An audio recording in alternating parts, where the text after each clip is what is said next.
And now for this pattern, we're going to be showing you the tango basic.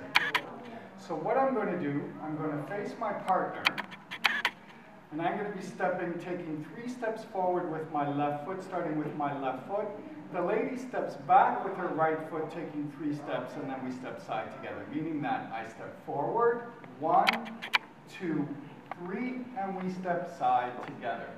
I'm going to do that one more time. So I take 3 steps, starting with the left foot. The lady steps back with her right foot. 1, 2, 3, side, close. Now, tango is the one dance where we always don't rotate our left foot and our right foot. Meaning, once I finish the sequence of my tango basic, I start with the left foot again. So we're going to take it in dance frame. Okay? The lady wants to make sure that she's on the right side of his body.